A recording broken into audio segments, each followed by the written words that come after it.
Hello everyone, I am dwangoAC, keeper of this cute little guy here named TASBot. Thank you so much for coming to this panel, I really appreciate it.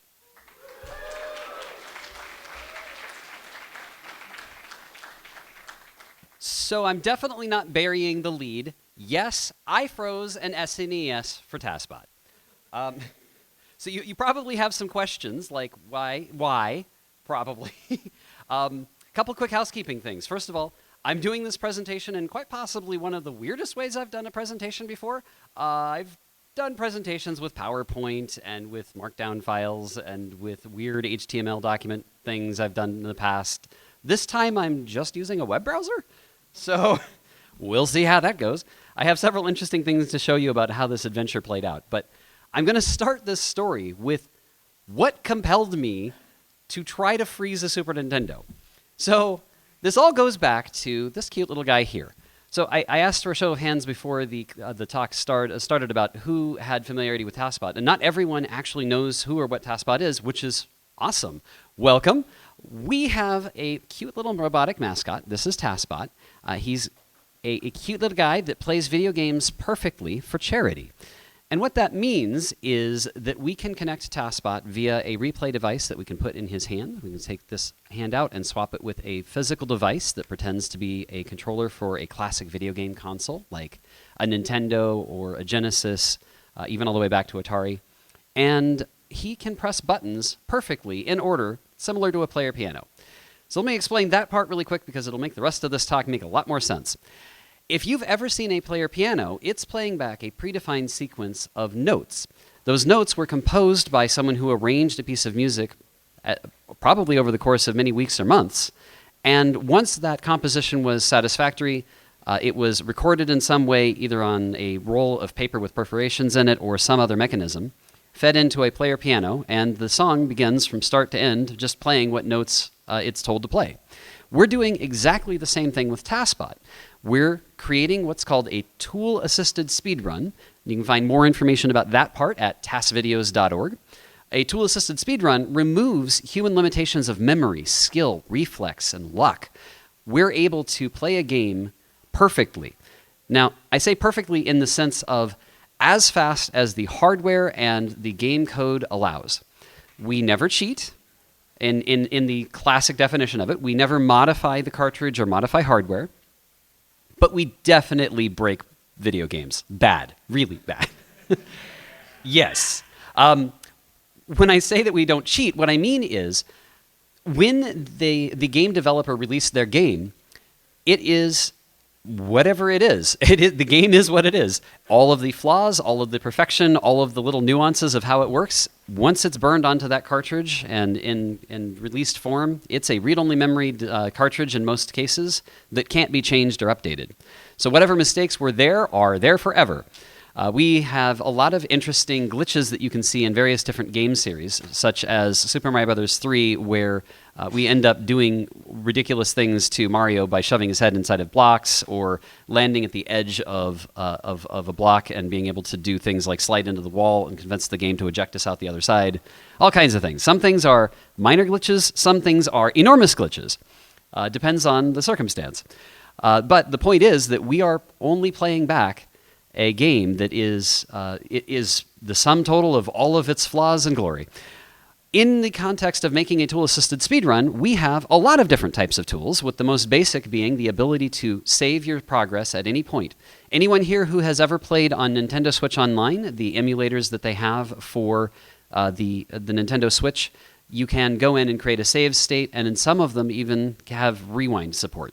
We're effectively doing the same thing. We're creating a save state before a difficult section, say jumping over a Goomba. And before trying that section, we'll save our progress, try seeing how fast we can get past that section. Maybe we just try jumping over the Goomba, see how long it takes, how many frames pass, how many 1/60ths of a second, for instance, on an original Nintendo NTSC and NES running in North America. So maybe we try that and see how long it takes. Then we restore back to that save state and we try again. Maybe it's faster to jump on the Goomba's head. So you try that and see, okay, it's a little bit faster. And after many, many iterations, you find that the fastest way is to jump before you get to the Goomba and get Mario's head embedded in a coin block and then press the opposite direction so that the game ejects you to to the right a little bit, just a little bit faster, and you discover, okay, that's actually the fastest way to get through this section. You then make a new save state and iterate the process over and over again, from the beginning of the game all the way to the end.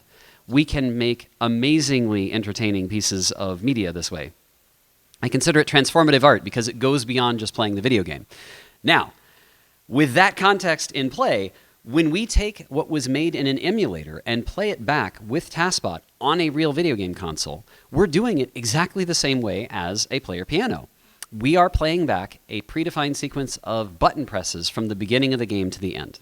Sometimes that can be a really long run, something like Final Fantasy without major glitches, which might be upwards of an hour, or 120 star tasks of Super Mario 64, which is a delight to watch. Sometimes it can be as few as a couple of frames. We can notoriously beat Super Mario Bros. 3 in only a few frames, like less than half a second. But I'm actually going to use that example really quick, and it's going to get a little technical, but I promise I'll come back from the tech in just a second. I'm going to use that example to kind of define what I mean about deterministic behavior. We need everything to always act the same way every time.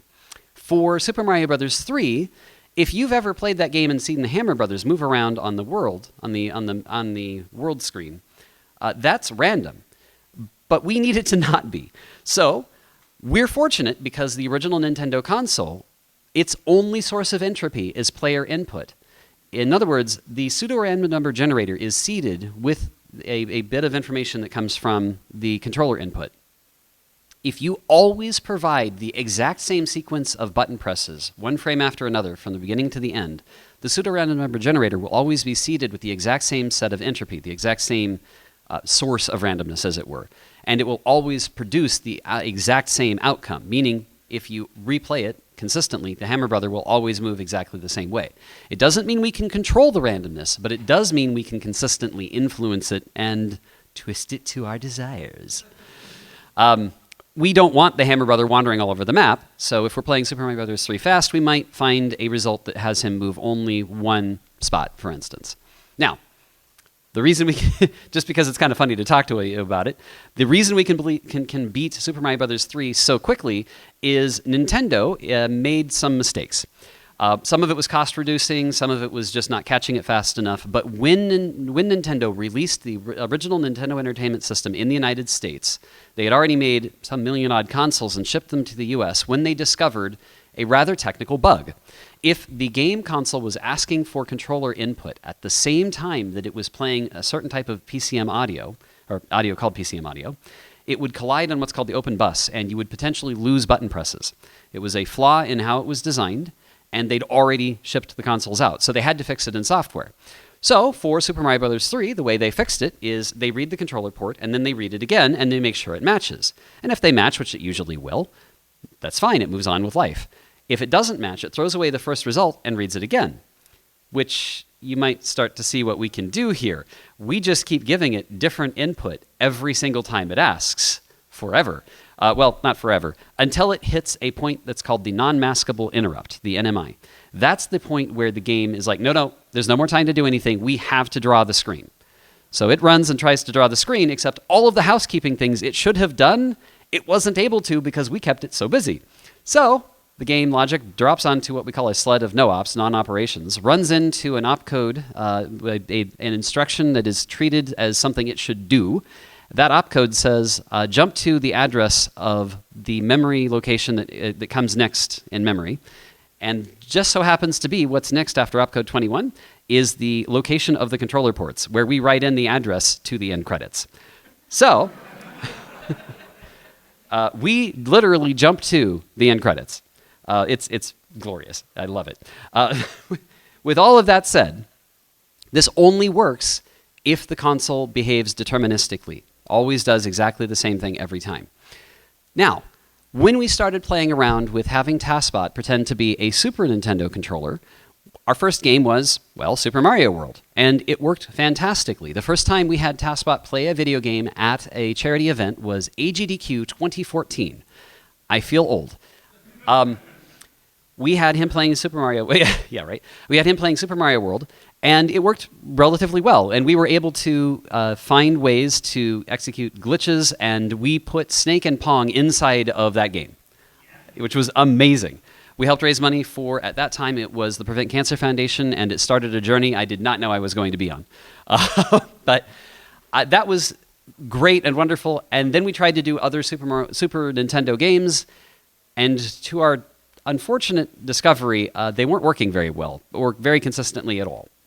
And that led to a variety of discoveries, which I will talk to you about today. So finally, we are up to our first slide.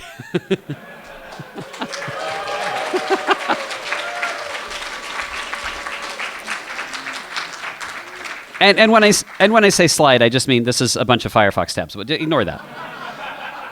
Hey, it works. Okay, this is a Super Nintendo. This happens to be one of the later two-chip design. I guess this would technically be a one-chip, but one of the designs that did not have a separate APU. I'm going to poke at this with my mouse cursor really quick. This particular system has a couple of different clock sources. There is a actually, where is it on this picture? I can't hardly see it. Yeah, right here, right there. This is a quartz crystal right here. It's running at 21 megahertz, and it drives the main CPU. The main CPU stuff is all over here on this side. Up here in this corner is the audio processing unit chips, the SPU, or sound processing unit. And right here there's another one. I'm going to get a closer view of that. That looks like this. It's a little bit hard to see. This is a slightly different revision of the system, but this is a ceramic oscillator that drives the clock for the audio part of it. So backing up for just a second, one of the funny things is if you look really close here, it says Nintendo, and then right under it, it says Sony. Because back in the day, before PlayStation was a thing, there were some pretty strange bedfellows in this environment. Nintendo and Sony were working together. So Nintendo had a Rico processor for the main CPU running at 21 megahertz, or running from a 21 megahertz clock. It technically only runs at like 1.7 to 3.5 megahertz. But then over here, you had the audio processing unit, and it was running on a 24.576 megahertz ceramic oscillator. Not a quartz crystal, but a ceramic oscillator. That'll come in important later. They allowed Sony to produce their the sound processing part, and the downside of that is Sony cost reduced it. Kind of similar to how they cost reduced a few components on the original NES. Maybe this is the cause, maybe it isn't, but either way they ended up with a hardware flaw that they then had to correct later. Sony cost reduced this part, so rather than having a quartz crystal driving the audio portion of it, they used a ceramic oscillator to just make it less expensive. Now, we determined fairly quickly that this sound processor being its own clock was causing us some problems. One of the games that we were trying to show at a GDQ event was a tool-assisted speedrun of Super Metroid, which would have been amazing, except we just could not seem to get it to work. And what we discovered when we started poking at it a little bit more is having two separate clock sources is bad if you want deterministic behavior. In fact, it's so bad that if you wanted to deliberately make randomness, having two independent clock sources is a great way to do it. So in 2016, I worked with a couple of folks at the company I worked for at the time. We had a hardware lab at a company I worked at named Cyan, and we had a frequency counter. This is a device from Agilent. It's now I believe this company is named Keysight, but we were able to measure the exact speed, and this particular screenshot is from us putting a replacement piece of equipment in here. So we took out the ceramic oscillator, we put in a quartz crystal, and we were trying to get as close to 24.576 as we could. And at the end of the day, it came in at 24.561318.5. So it's close. It was pretty close. But what we really needed it to be was consistent. What we were finding with the ceramic oscillator, with this blue component here, is it would run a little fast, or it would run a little slow, and then it would run a little fast, and it just wasn't very consistent. And what would happen in Super Metroid is you'd go through a door and expect an enemy in one location. But sometimes when you went through that door, the audio processing part of it hadn't finished yet, hadn't told the main CPU, hey, okay, I'm ready to move on, and held the whole game up by one frame. That one extra lag frame caused input that we were sending to end up on the next frame, and the random number generator was also off a little bit, and you would get different results. This is apparent even to people who speedrun Super Metroid. You expect that the enemies are always in the same place. Sometimes they're not. This is why. So we wanted to fix that, so we replaced the component with a quartz crystal, and the results were not helpful. We didn't get so very far. It was not nearly as helpful as we were hoping. We puzzled over this for several years. So this was back in 2016. Fast forward to last year, and we started doing a little bit more research on this. And we found information posted by Bayou, also known as Near, who was an amazing developer, rest in peace, who did a ton of research. This is back in 2009, but some of the information we found went all the way back to 2003. What we found, looking through these old posts, is that if you used the numbers that Nintendo specified, you would have problems with certain games, with a fair number of them. There were more examples than just this post. So now I'm going to go to a little bit of a history lesson. So I'm going to go back to this, oops, that's not what I meant to do. I'm going to go back to this image here for a second. This little thing is supposed to run at 24.576 megahertz, so that after it goes through several different dividers, it ends up producing 32 kilohertz stereo audio. That's 32000 hertz. You need that to be relatively close, because if your what's called the DSP sample rate, that number, that 32 kilohertz sample rate, if it is too low and you're playing, say, a middle C, your middle C will be a little flat. If it's too high, your middle C will be a little sharp. So when emulator developers, oops, I totally messed up. Oh my goodness, what did I do? Ooh, I lost. Okay, now here it is. It's all right here. I just went up the page a little bit. When emulator developers tried setting the sample rate to exactly 32 kilohertz, the way that Nintendo's own specifications said, games started breaking. Multiple games started breaking. This gave us a hint that at the time Nintendo released the hardware and then game developers started using it, it was running a little bit higher than that. Because as soon as they started bumping it up to let me get the number here. I believe they moved it to 32040, if I'm not mistaken. Go up, yep. Oh, there it is. Yeah. There we go. Ha! I can read. So they figured that if we run it at 32040, it seems to fix these games. Okay, that's pretty interesting. So I wanted to know more about this. So last year, I measured my own console and found that it ran a fair bit higher. My particular console was running at about 32080, roughly. And I put out a call on Blue Sky and a couple of other places asking a slightly clickbaity question. I mean, I have these results from 2003 through 2009 saying it was running at 32040 and Nintendo's spec had been 3200. What would be, or 32K? What would it mean if mine is now 32080? Does that mean that it's running faster or not? So I asked this slightly clickbaity question. Is your SNES getting faster? Let's find out. It turns out that a lot of people got interested in this question, more than I expected. More on that in a second. But the end result was that a whole bunch of folks ran this ROM, and we got a lot of very interesting results. All it asked was what the sample rate is when it's cold, and what it is when it's warm, and optionally allowed folks to add in screenshots of their results, which was actually very, very helpful to us. We did get a lot of good results. So we got a lot of values here. Yeah. So I want to show you the raw data here, because I love raw data. They say that the difference between doing something is just screwing around and science is writing it down. So we wrote it down. Backing up a little bit, this is the TASBot Nextcloud instance. I self-hosted all this, which was really kind of cool, and it held up under the load just fine. We did get, I'm not going to lie to you, we did get some submissions that were completely ridiculous. We had some that just loved to type in 32768. We got a couple of those. Yeah, I'm on to you. I know that's fake. But Other than that, we did get a large number of results after it was all said and done.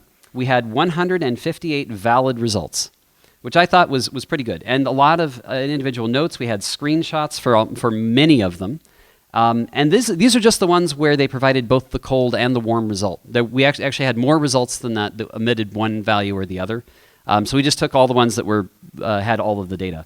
And here's what we found out of that sweet, sweet data. Down here, these are some outliers that were kind of on the slower side of things. Here's the outliers that are on the upper side. Here's the line that Nintendo said it should run at. Now, so here's 32K, and you can kind of see the idea is that there's a whole bunch of them way up here. I can zoom in on this data a little bit. If I zoom in right here, just to look. This is all done by Grist, by the way. It was fantastic working with the Grist folks. Jordy GH was very helpful in helping me work out how to collect all this data and normalize it. You can see here that all this follows this normalized curve here. But if I zoom in on some of this data a little bit, maybe like right there, you can see that each of these measurements has a cold measurement and a warm frequency, and then roughly where the average was if you took an average of all of the entries we had. So there's a pretty consistent amount of data here that shows the blue dot and the red dot, the difference between cold and warm.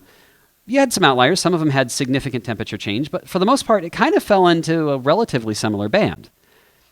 The other thing that interested me when I was looking at this data is I had always been told that the reason these ceramic oscillators were so problematic is because of temperature. And when I started looking at this, I started seeing that the difference in frequency seemed to be much taller than the difference from cold to hot.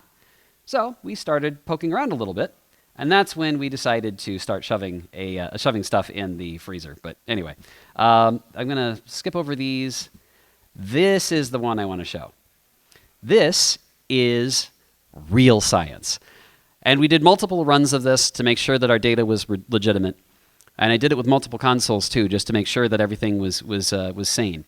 This is what happens when you take a poor, defenseless Super Nintendo and shove it in the freezer overnight, and then the next day, take that Super Nintendo directly out of a temperature-controlled freezer, run as fast as you can so you have a consistent amount of time from frozen to start of test, because consistency. Cram a couple of measurement devices on it, a couple of temperature probes on it, and start running a test, a consistent test that constantly checks the CPU, the SPU frequency, the sound processor frequency, by basing it on how the main CPU time clock is running, or by externally sending a tone out. So we sent a specific frequency tone. I think it was it was 8,000 hertz. We sent an 8,000 hertz tone out and saw how that changed over time. So one measurement is looking at the actual clock rate of the console on the left here, and the other is listening to the sound that it produces. And you might note that these two curves look very similar to one another. So what we did here, you can see this one on the left here, and I think I can expandify this. Yes, I can. Alrighty, there we go. The console temperature we measured every half degree. I'm sorry, every, let's see, what is this? 84, oh yeah, okay, I see what he did. He just did it based on Celsius. Yeah, okay, yeah, so these are degrees Celsius. So we started at below freezing. We managed to get the console in there fast enough. You can see as it goes past 0 degrees, so just past freezing, and then it jumps up rather quickly, and then the temperature increase starts to slow as we hit about 25 degrees operating temperature. But this frequency that we measure, it rises on a fairly straight curve here. So, like this one, the console had a low measurement of 32005. I think that's what it was. And then when we got done, it was already up at 32036. So there's that one. And then on the other side, we started sending an 8,000 hertz tone, so 8000 hertz tone. Same thing, we've got our temperature below freezing, up all the way to 25. But the frequency that it produced kept going up, and then the rate slowed as the temperature increase slowed. So we have a very, very tight correlation between temperature and how fast the processor runs, and specifically the exact pitch that it plays. If you were playing a middle C and you had just taken it out of the freezer, this indicates that your note might be a little bit on the low side. And up here, it might be a little bit sharp. So with that data in mind, yes, I definitely froze a Super Nintendo.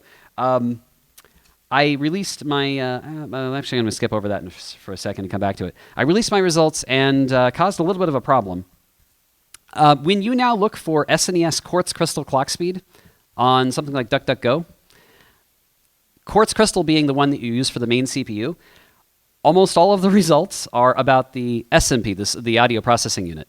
Almost all of the... I have accidentally polluted the results on search engines because I did this research. But there were some really good. There were some really good articles. One of the things that I do want to address here before I get too far off topic, I did sort of come into this with an incorrect conclusion. I said, it seems like Super Nintendo consoles are getting faster. And my evidence for that was, well, hey, we know that the original specification Nintendo handed to game developers was that the DSP clock rate would be exactly 32,000 hertz. We found the real game dev documentation. You can find it on archive sites. Yeah, anyway, let's phrase it that way. But this is the proprietary information handed to game developers, and they were basing how their games ran off of that information, because that was what they were told the hardware would do. And that number was 32000. By 2003 through 2009, that number had edged up to 32040. Our average was not what we expected. I've got it in this Ars Technica article. It's got some... Oh, by the way, here's a screenshot from one of the results. This was the speed test made by Lidnarek, I believe is the correct pronunciation. You can see that it showed the speeds that it was getting and the DSP sample rate. This is what the specific test we had folks run. I'm just going to do it this way because I'm in a 32040. Yeah, here we go. We ended up with an average rate of 32076 at the time that this article was published, and it's since adjusted a little bit, but that's roughly the average. So by 2025, the rate went from 32040 to 32076 on average. So I thought that was kind of puzzling. So let me go back here a little bit. What are we going to do with this information? Well, if you remember earlier, I was talking about how we had all of this great information about all of these different consoles. One of the things that became glaringly obvious to us is it doesn't matter how hot or cold your console is. What matters a whole lot more is which console you have. You can see here there are some outliers that are actually they're actually slower. There weren't very many. There were about half a dozen that were slower than Nintendo specification, and a whole lot more that were much, much faster. And there's a few outliers up here, but they are within the realm of reasonable possibility, and we know they were running at that rate because we have the screenshots to prove it. So when you look at this, what you can see is the difference between cold and hot is not nearly as significant as which console you have. Now, this is a little bit of a problem for certain specific situations. Yeah, show of hands, who here has heard of hot plate percent? Okay, I am really sorry to burst their bubble. It's not really going to help you much. So hot plate percent works on the same principle. You're deliberately increasing the temperature of the console to try to get that clock to run just a little bit faster. The reality is, at least based on this information for specifically the Super Nintendo, you're going to see a much different result based on which console you have than on the ambient temperature in the room.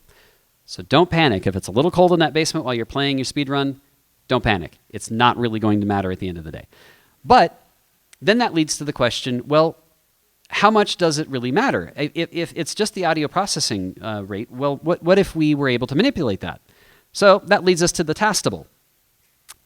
Raspberry made a device, a rather devious device, that recreates, or more like derives the main, the audio processing unit's clock speed from the main CPU. And we did a variety of different tests on this, and also did a variety of ways of forcing that clock to run at specific speeds. And we found that faster is not better. In fact, one of the things that was really challenging, and I think I actually have the blown up image of it here. One of the things we found out that was challenging about this is getting deterministic behavior out of the Super Nintendo, even when you only have one clock source, and even when you're dividing everything so that the clock rate is something like 32080, roughly, somewhat faster than what was originally specified. Even if you do all of that, you still can't get deterministic results because there are all of these weird corner cases of how fast each chip on the Super Nintendo starts up and in what order it starts up and at what point when you're resetting it starts up. As of right now, we still, after all of this research from 2016 all the way to now, we still cannot get reliable deterministic results on the Super Nintendo. And as a result, our poor little buddy still, even today, cannot reliably play most Super Nintendo games. Sad noise. But we did science. I did not expect that my hypothesis would... when I started with my hypothesis as it was, I didn't expect, first of all, to get enough data to make a statistically significant result. I also did not expect so many news organizations to cover it in such great detail. Certainly, there's a couple of resources like Undisbeliever who did a massive dive into all of the data, did a bunch of mathematical computation on everything that was happening, analyzed why it was important. It basically isn't for anything but us. Did a bunch of loader speed tests. There's just an amazing amount of science that went into this, all because I asked a silly question. But that was actually the last slide I had, which is fine. I did not know when I came into this, when I asked this question, I did not know at that time whether we were going to be able to prove or disprove that the console ran fast or slow. I definitely did not expect 404 Media and a whole bunch of other news outlets and Ars Technica to cover it at this level of detail. I certainly did not expect to accidentally pollute search results for the next several years, but I did. I do have a couple of regrets. This is a clickbait title, and while it got the engagement that I wanted, it sort of gave people the wrong impression. If we go look at the results that we see here, it's all things like SNES consoles appear to be getting faster as they age. Well, that's kind of my fault. I did sort of say it that way, but I was really only talking about the audio part of it. And then seems to be running faster. There's a bunch of other results like where did I find it? There was one that was talking about it running imperceptibly faster. Yeah, it's just result after result that I accidentally corrupted. But I didn't mean to. I was trying to ask an innocent question.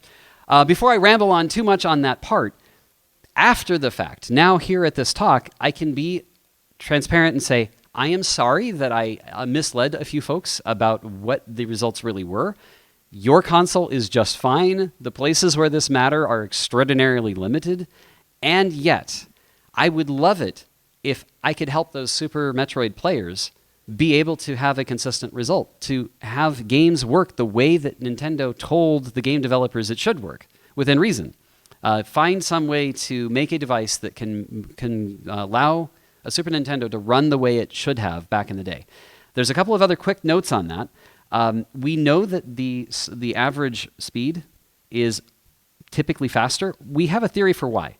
If you were a supplier handing out chips to Sony, you would not want your chip to run too slow. You would probably bin them so that they ran a little too fast, if anything. And that does seem to be borne out in our data. Almost every one of these results in a higher clock speed, which means almost everyone is listening to music that's just a couple cents higher in pitch. They're all a little bit sharp. But because it's clocked, like all of the music is a little bit off, it doesn't really matter. It doesn't going to sound wrong unless you were playing two at the same time, which we did do, by the way. And it is fascinating. When you take one down here that's kind of slow and one up here that's kind of fast and you play both of them side by side, you can tell. you can tell. Let's see. What else did I want to talk about here? I did not expect to be doing real honest to goodness science in such a rigorous way. We had a lot of folks in the TASBot community that were scientifically minded, folks with appropriate degrees, folks with a lot of experience with statistics.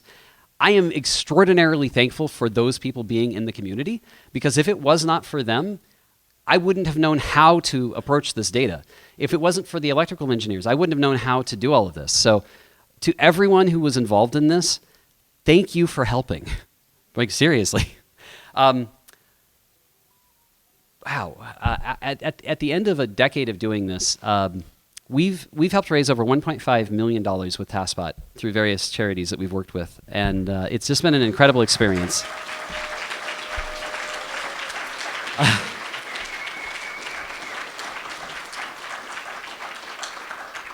Sometimes we run into roadblocks, but this isn't the end of the road. There are other things we can still do. There are other consoles other than the Super Nintendo. There are other horizons that we can attack. We would love for you guys to be a part of that. So if you want to be involved in running video games on real hardware, come on over to discord.gg/TASBot. If you want to just make a tool-assisted speedrun, come on over to tasvideos.org. If you are here at MAGFest in person, please do me a favor, and this is a big ask. We finally, after a very long time, have TASBot plushies. I have been trying to put this together for so long. Unfortunately, everything from tariffs to ridiculously high shipping made it very complicated for me to do anything but get a large number of them shipped directly here, and I can't take them all home. So there will be a cart outside. I'm pricing them at only $35. He's nice and cute. Please buy him. Last but not least, we have just in the last couple of months finally managed to get to the point of filing a 501c3. So it's not done yet, but we are going to become an honest-to-goodness proper nonprofit. Credit goes to Taters for helping spearhead that effort, Taters in the TASBot community. We're going to keep doing this. We're not done doing things with TASBot. There's so many more vistas to explore. I think I need to double-check my time. I actually blew through that really fast. I did my whole talk in 35 minutes. I got time. I speed ran my talk.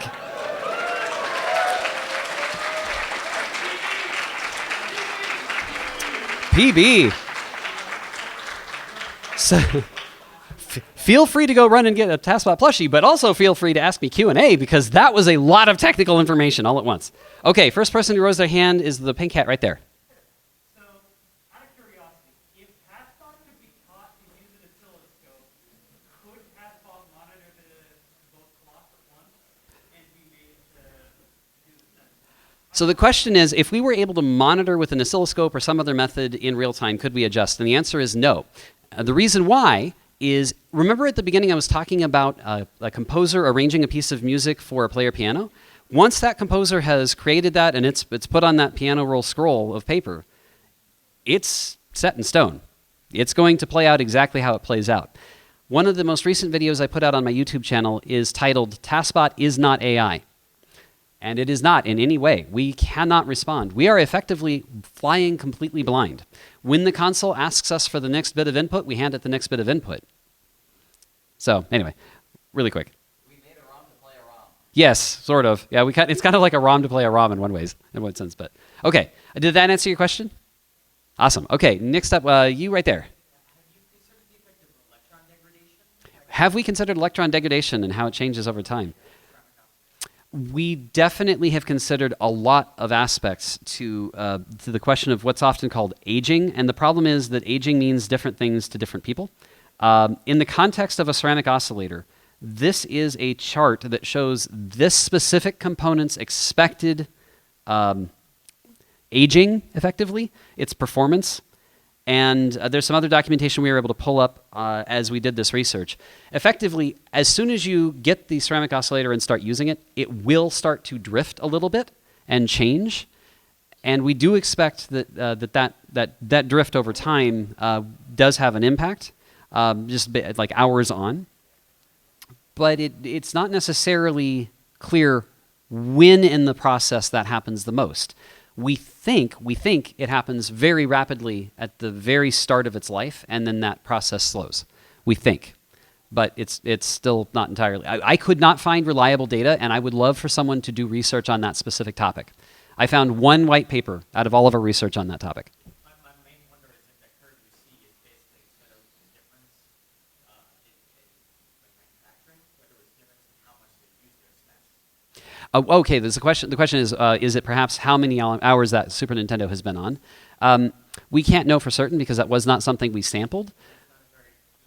Yeah, having said that, I personally have 2 consoles that I have. Okay, a little bit of geekery as a digression. If you come to my Twitch streams and you hear music, it's being played by TASBot by pressing buttons on the controllers.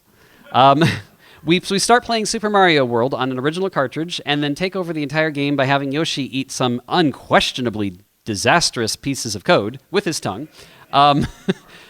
Yes, we do some arbitrary code execution, and thanks to a payload from Total, we play 32 kilohertz, 16-bit stereo audio by cramming data through the controller ports as fast as possible. So, because it's kind of a pain to set this up, I often leave that console on all the time, and I've been streaming for like a decade. So I have one Super Nintendo that has been on pretty much continuously for a very long time. And it's still running, amazingly. And I have one that I rarely turn on. Now, I can't say for certain because I don't know exactly all of the experience that those consoles had in their earlier life, but I can say on one console, because it's my own console from my childhood, I've had it since the 90s, and I know I've just played it normally. I haven't left it on continuously for years. So I personally had an A/B test on only 2 consoles, but an A/B test of console that had run for a long time and one that had not run.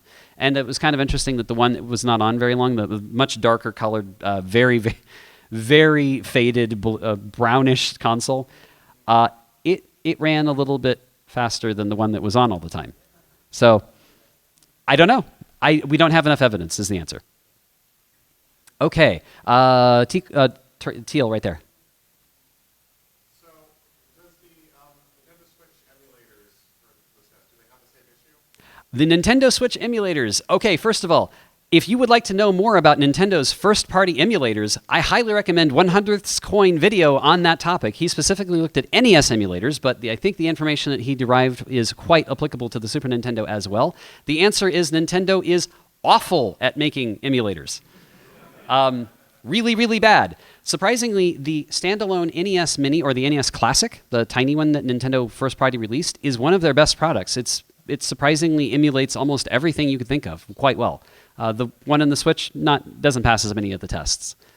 Anyway, I don't know if that answered your question, but Well, I'm asking simply if the randomness, the audio processor thing happens on the SNES. no, because emulators have to pick a set value and then they always stick with it.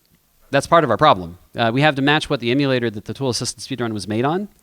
And even when we've tweaked the emulator to run at a specific set rate and then set the console through various different hardware modifications to run at that specific speed, we're not seeing the consistency we need because of all those other factors. So anyway, okay. Okay, blue shirt on the left. So I was just wondering, Or, how does the right. audio processor unit affect randomness?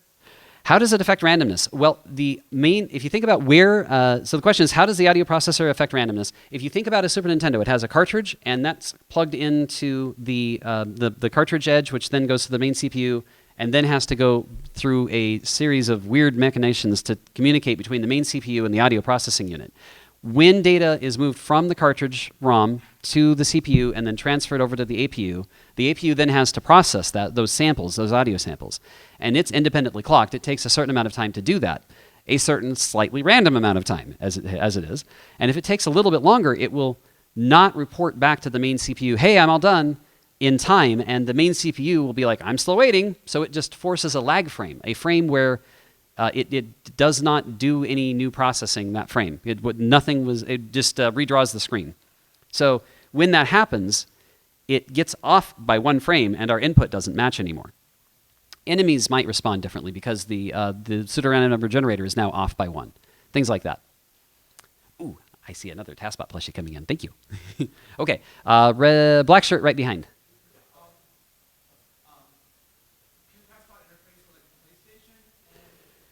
Oh, the question is, can TASBot work with optical media or PlayStation? The answer so far, oh boy. Okay. By some chance, I spent 5.5 years working at a company that made DVD and CD, DVD, and Blu-ray authoring tools. I got a lot of experience with optical media and a lot of internals on how those drives work. Think about it this way. How are you going to every single time place the CD or the DVD or the Blu-ray in the player at the same time, at the same orientation? How often is that spindle going to spin up at exactly the same time? How often is your media going to reflect exactly the same? Basically, there's way too many variables. One thing we would like to do is replace it with solid-state media and do some more tests there. But then the question becomes, how authentic are you to the original hardware? And one of the things we've always been is very authentic, and as much as is possible, to the original hardware with all of the TASBot stuff we've done. So I personally would like to do more experiments with that. If someone would like to help, please swing by the TASBot Discord server, discord.gg/TASBot. We would love to chat. Okay, next question right there next. Yeah, and, yeah.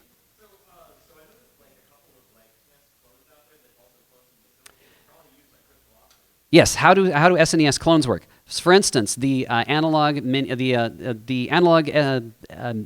Super Analog NT. Sorry, I had to get the right name. They use a PLL. They're using their own FPGA logic with their own PLL. They're using a completely different method to derive all of the different clock signals from one source, which I thought would help. It did not.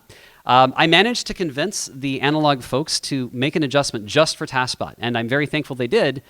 They made it so that we could turn off the in-game reset or all the in-game menu because otherwise TASBot would start pressing random buttons and would trigger it.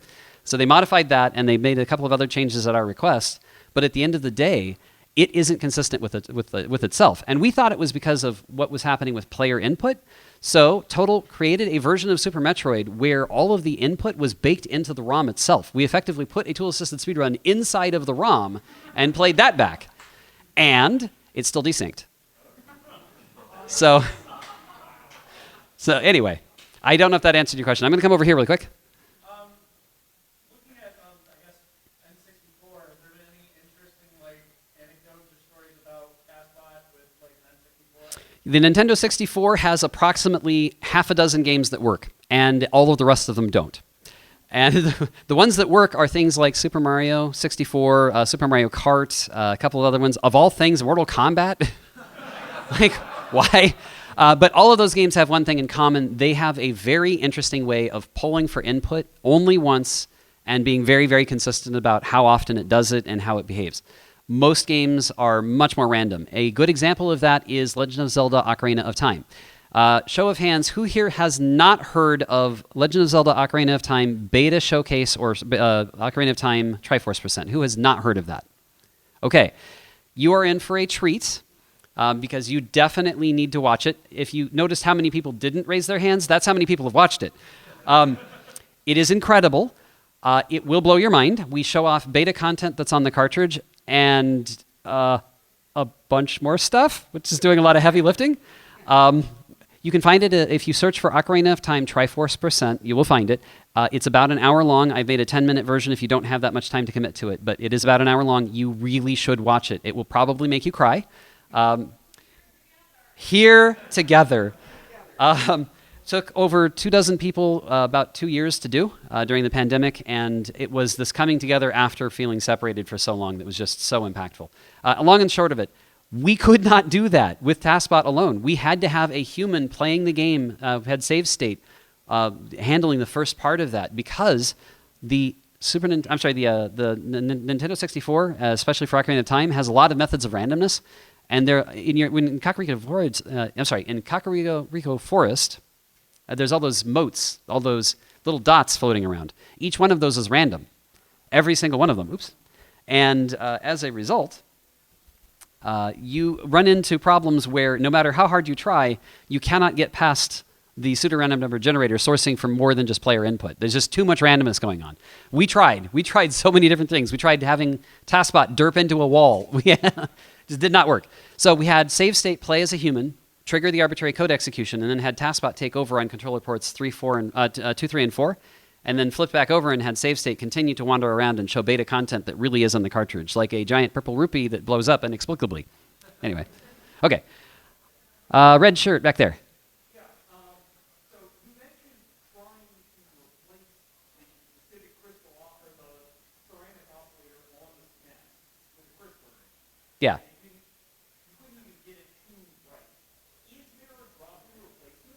Okay, the question is that we couldn't do it with a ceramic oscillator replacement. Is there a drop-in replacement that we could do? Yes, but we haven't figured out all the pieces to it yet because of this issue. Well, I'm going to go this way. This issue right here. when everything is reset has a huge impact on how things play out.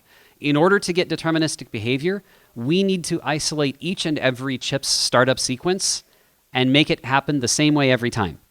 If we can do that and get a consistent clock, then we will be able to get it to work consistently. And only then. But that's a lot more hardware modifications than we went in thinking we would need to do. Question here in the front. So the slower APUs that you were seeing, were those getting more lag frames from just games that we know of, or were they just sort of there as... The question is, did the slower APU speeds result in more lag frames? And the answer was surprisingly no. What really is going on is you've got the main CPU checking every once in a while to say, hey, APU, are you done? And the APU is checking in every... they have a mailbox they're effectively passing messages through. And effectively what will happen is maybe the main CPU will check that mailbox and say, is there any message for me? Nope, there isn't. It'll go back around and come back around to the mailbox again later. If it checks and sees there's no message there and moves on, and just after the APU says, okay, I've got it, the main CPU isn't going to catch that until its next cycle over to check that mailbox. So there's two different clocks that are interacting, and it's more the interfacing of when those two happen to align that matters. It's not necessarily that it's fast or slow, just how often they misalign. I hope that answered that question. All right, next up, over here.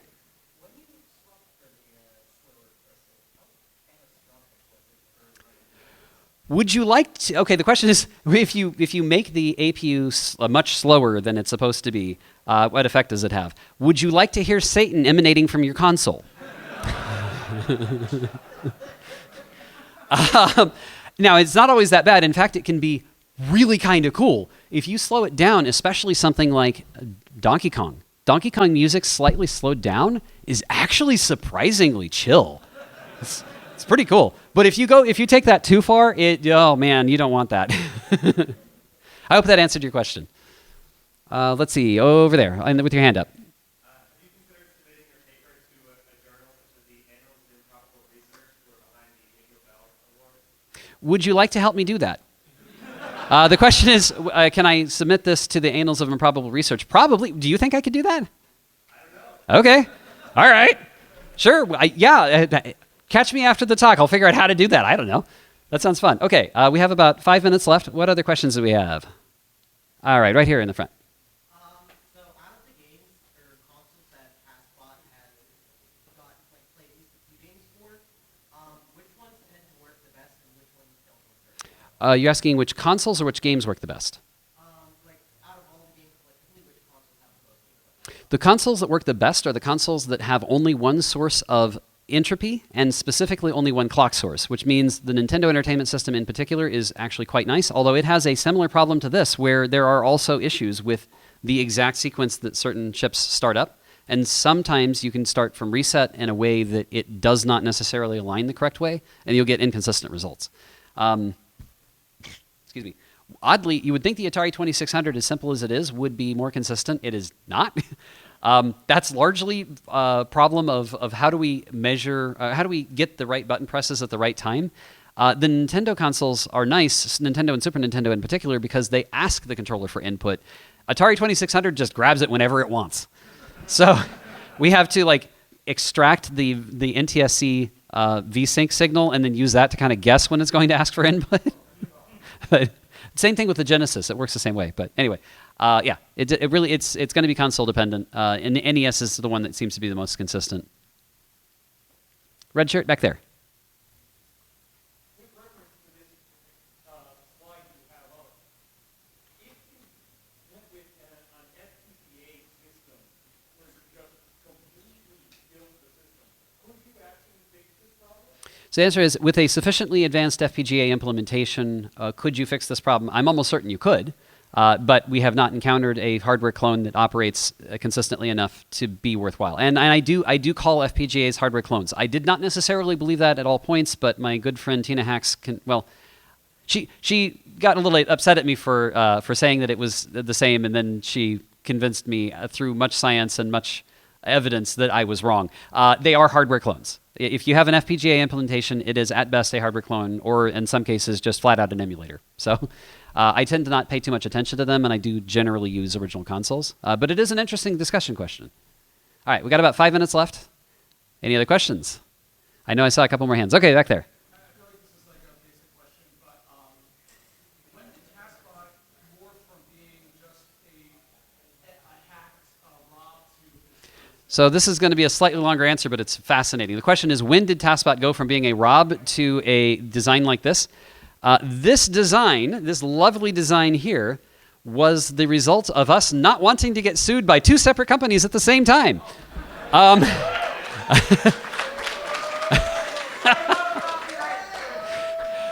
Let me phrase it this way. I have done things to Nintendo's games.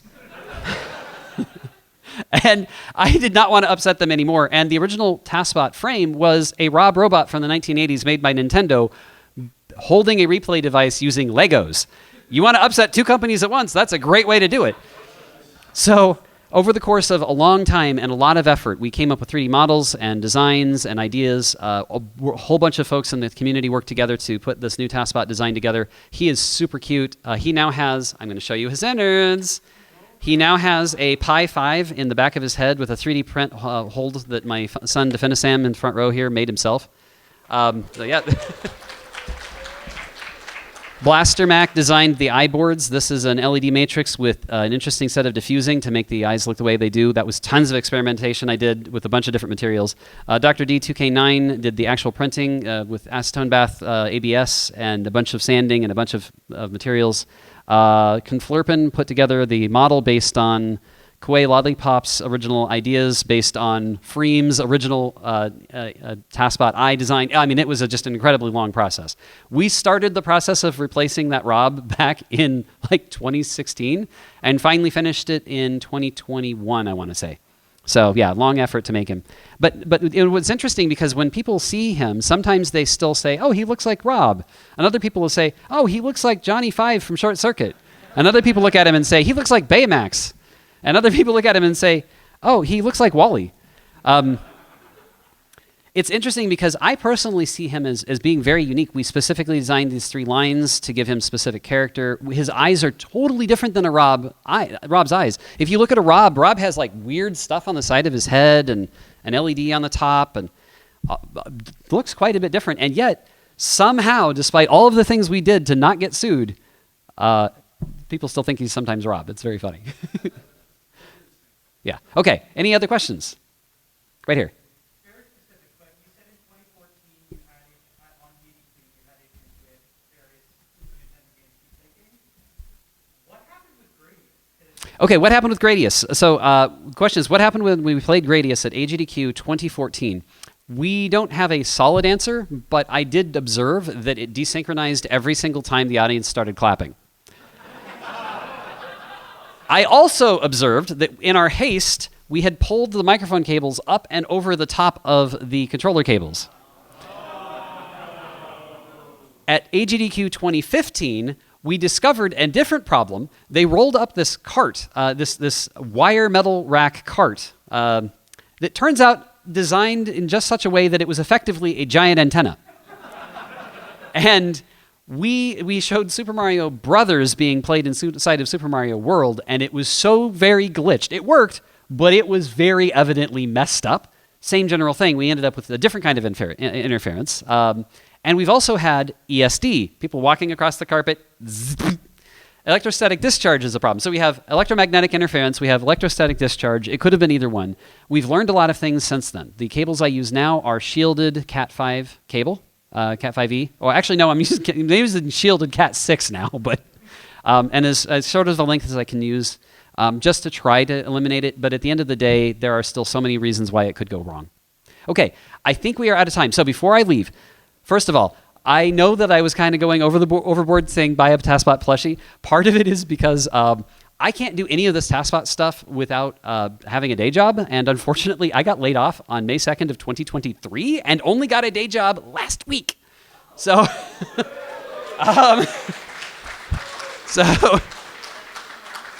and oddly, it's somewhat doing what I'm doing now. It's helping talk about technical topics in slightly less complicated ways. But I went through this really dry spell, and I know a lot of people are like, I need money. But no, seriously, I could really use help not taking a bunch of these home. So please buy a TASBot plushie. They're only $35. There should be a card out there where you can grab one. We also have 2 T-shirt designs. What's that? We sold out. Okay, go to Rock Island. They have more there. That's awesome that they sold out there. But yeah, go to Rock Island. They have more here, and then T-shirts. I have an After Dark T-shirt from the '80s synth vibe, kind of vaporwave, and one with just his visage on it. Thank you for letting me try the merch thing. I've never done merch before, and I'm making a hard sell, but it's like, please, Anyway, okay. If you want to know more about tool-assisted speedruns, come on over to tasvideos.org. If you want to find out more about tool-assisted speedruns on real hardware, come to discord.gg/TASBot or just go to the TASBot website. Thank you so much for listening to my talk. I'm dwangoAC, and have a wonderful MAGFest.